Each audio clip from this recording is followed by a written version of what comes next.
দশম শ্রেণীর ছাত্রছাত্রীদের আন্তরিক স্বাগত জানাই। আজকের এই ভিডিওটি দশম শ্রেণীর জন্যই, এবং এখানে ইতিহাসের চ্যাপ্টার যেগুলো রয়েছে সেগুলোরই পুনরায় আলোচনা করা হচ্ছে। এই সংক্রান্ত ভিডিও কিন্তু আগেও দেওয়া হয়েছে। দেখো, যদি উপকার লাগে তাহলে কিন্তু অবশ্যই সাবস্ক্রাইব করে নেওয়াটা জরুরি, কারণ সাবস্ক্রাইব না করলে তুমি নোটিফিকেশান পাবে না। এবং এই ভিডিওগুলো যে ক্রমান্বয়ে আসছে বা ক্রমান্বয়ে দেয়া হচ্ছে, এই যে একটা প্রচেষ্টা করা হচ্ছে ছাত্রছাত্রীদের ধারণাগুলো স্বচ্ছ করে দেয়া বা কোশ্চেন অ্যান্সারগুলো আলোচনা করে দেয়া, এই আলোচনা সংক্রান্ত ভিডিও কিন্তু তোমার কাছে নোটিফিকেশান আসবে না। সেক্ষেত্রে যারা দেখছো না বা দেখছো না, তারা অনেক সময় এরকম হতে পারে, পরবর্তীকালে আফসোস করছো। সুতরাং সাবস্ক্রাইব করে নেওয়াটা খুব জরুরি। আসছি দ্বিতীয় অধ্যায়ের আলোচনায়। আচ্ছা, দ্বিতীয় অধ্যায়টি আছে সংস্কার, বৈশিষ্ট্য ও পর্যালোচনা। দেখো, সংস্কার মানেই হচ্ছে মেরামতি হয়, গৃহ সংস্কার হয়, সমাজ সংস্কার হয়, ধর্ম সংস্কার হয়। তাহলে যেখানে ত্রুটি বিচ্যুতি আছে, যেখানে সমস্যা আছে, সেই সমস্যা বা ত্রুটির একটা নিরসন করার জন্য, একটা সমাধান করার জন্য যে প্রচেষ্টা, সেটাই হচ্ছে সংস্কার। ঠিক আছে? এবং এখানে 19 শতকের কথা বলা হয়েছে। আমি আগেই বলেছি 19 শতক মানেই হচ্ছে 1801 থেকে শুরু করে 1899 অবধি 19 শতক হচ্ছে। এবং এই সময় কি কি প্রচেষ্টা করা হয়েছিল, কোনো সংস্থার মাধ্যমে করা হয়েছিল কিনা, সংবাদপত্রের মাধ্যমে করা হয়েছিল কিনা, পত্রিকার মাধ্যমে করা হয়েছিল কিনা, এবং যেটা হচ্ছে কোনো গ্রন্থের মাধ্যমে করা হয়েছিল কিনা, সেটা এখানে আলোচনার বিষয়। বা কোনো বিশিষ্ট ব্যক্তি এর উদ্যোগ নিয়েছিলেন কিনা। ঠিক আছে? সুতরাং 3টে পত্রিকা প্রথমেই আছে, এটা হচ্ছে বামাবোধিনী, হিন্দু প্যাট্রিয়ট এবং গ্রামবার্তা প্রকাশিকা। বামাবোধিনী, বামা কথাটার অর্থ হচ্ছে নারী, তাহলে বোধ মানে জাগ্রত করা, নারীদের বোধ জাগ্রত করার উদ্দেশ্যে যে পত্রিকা, সেটাই হচ্ছে বামাবোধিনী পত্রিকা, যার সম্পাদক হচ্ছেন উমেশচন্দ্র দত্ত। এবং এই পত্রিকাটি 60 বছর ধরে চলেছিল। এই পত্রিকাতে স্বনামে এবং বেনামে মহিলারা লিখতেন, এবং সেই লেখা ছাপানো হতো এবং তাদের পরিচিতিও বাড়ত। এবং এর মাধ্যমে তাদের যে মৌলিক সৃজনশীলতা আছে, লেখনী শক্তি আছে, তার যেমন বিকাশ ঘটতো, পাশাপাশি সেই পত্রিকাগুলোর অন্যান্য যে অধ্যায়গুলো আছে সেগুলো পাঠ করে পাঠকবর্গ, মানে যারা যদি মহিলা হয়, তাদের যে সচেতনতা, তাদের যে সমাজ দর্শন, সেই বিষয়ে তাদের একটা জ্ঞান অর্জন করতেন তারা। এবং এই পত্রিকা দীর্ঘদিন ধরে চলেছিল। এরপরে হিন্দু প্যাট্রিয়ট পত্রিকার প্রথম মালিক ছিলেন মধুসূদন রায় এবং সম্পাদক হরিশ্চন্দ্র মুখোপাধ্যায়। পরবর্তীকালে এই পত্রিকার মালিক এবং সম্পাদক দুটোই হন হরিশ্চন্দ্র মুখোপাধ্যায়, এবং তিনি যথেষ্ট সাহসী, পরিশ্রমী এবং সৎ ছিলেন। তিনি অনেক জায়গা থেকে একদম গুরুত্বপূর্ণ তথ্যগুলো সংগ্রহ করে নিয়ে এসেছিলেন, যেমন নীলকরদের অত্যাচার, তারপরে সিপাহী বিদ্রোহর ব্যাপারে তিনি কিছু বলেননি, কিন্তু সাঁওতাল বিদ্রোহ প্রসঙ্গে, তারপরে বিভিন্ন আন্দোলন, বিভিন্ন সমাজের ত্রুটি বিচ্যুতি, যেমন বাল্যবিবাহ, বহুবিবাহ, এই সমস্ত সতীদাহ প্রথা, সব কিছু নিয়ে তিনি সরব হয়েছিলেন। এবং বিধবা বিবাহের প্রচলনে তিনি সহমত প্রকাশ করেন।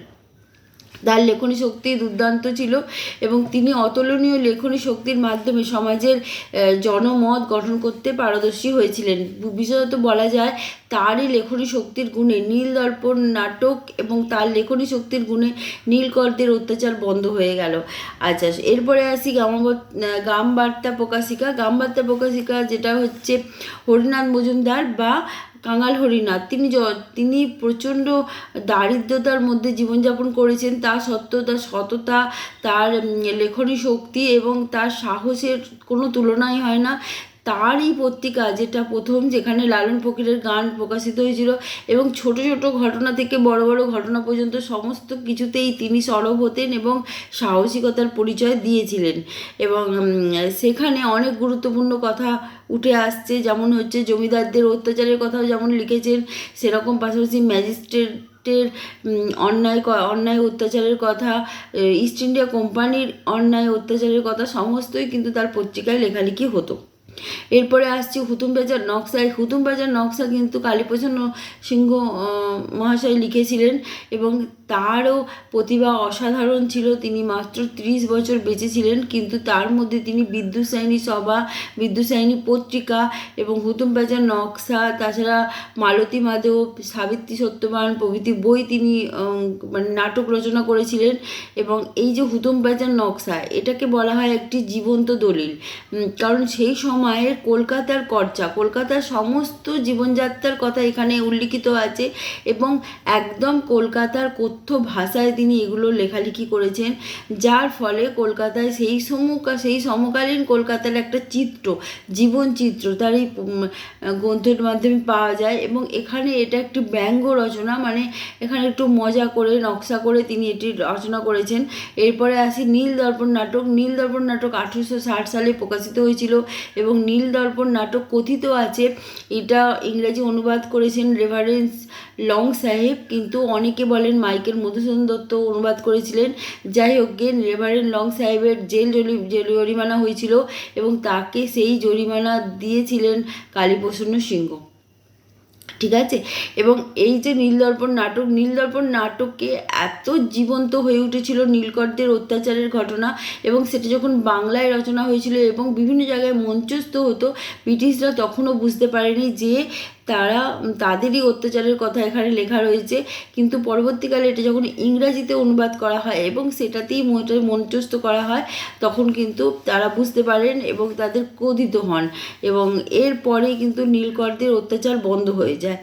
এরপরে 19 শতকের বাংলায় যে শিক্ষা সংস্কার বিষয়, দেখো ইস্ট ইন্ডিয়া কোম্পানি যে ভারতে এসেছিলেন, শাসনভার গ্রহণ করেছিলেন, তারা কিন্তু ভারতের যে শিক্ষা ব্যবস্থা যেটা ছিল পাঠশালা, টোল, মক্তব, মাদ্রাসা, এই সমস্ত কিছু যে শিক্ষা ব্যবস্থা একটা প্রাথমিক পর্যায়ে ছিল, সেখানে তারা কখনো হস্তক্ষেপ করতে চায়নি। তার একটা কারণ হচ্ছে পুরনো প্রথাকে তারা ভাঙতে চায়নি, এটা একটা কারণ। দ্বিতীয় হচ্ছে তারা চায়নি ভারতীয়রা ভালোভাবে উচ্চ শিক্ষিত হোক বা পাশ্চাত্য শিক্ষায় শিক্ষিত হোক বা জ্ঞান বিজ্ঞানের শিক্ষার আলোকে তারা উদ্ভাসিত হোক, তারা চায়নি।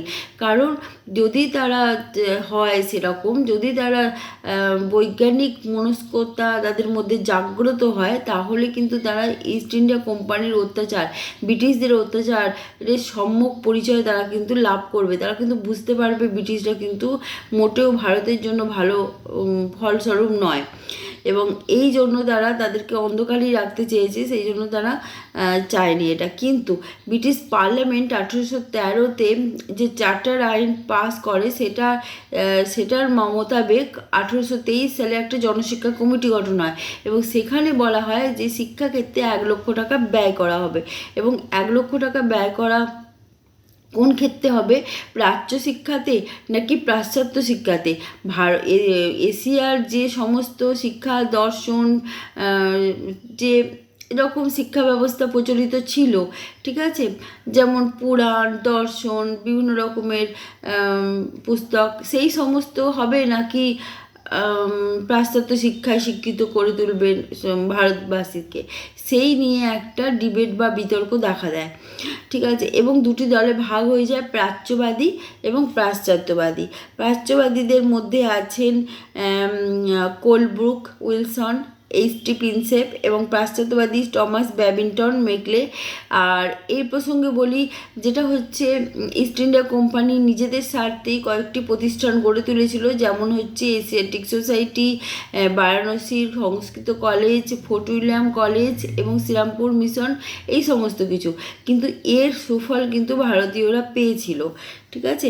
এবং এই যে প্রাচ্যবাদী এবং পাশ্চাত্যবাদীর মধ্যে লর্ড মেকলের যে মেকলে মিনিট বা মেকলের মতবাদ বা উডের ডিসপ্যাচ, এগুলো খুবই ইম্পর্টেন্ট, এগুলো ক্লাস 8-এ আছে, দেখে নিও। এই অবধি পড়াচ্ছি, নেক্সট দিন এই চ্যাপ্টারটি একটু কন্টিনিউ করব, কারণ চ্যাপ্টারটা বড় বলে আজকে একটা এপিসোডে এটা সমস্তটা বলা গেল না। আশা করছি ভালো লাগছে ভিডিও, ভালো লাগলে সঙ্গে থেকো।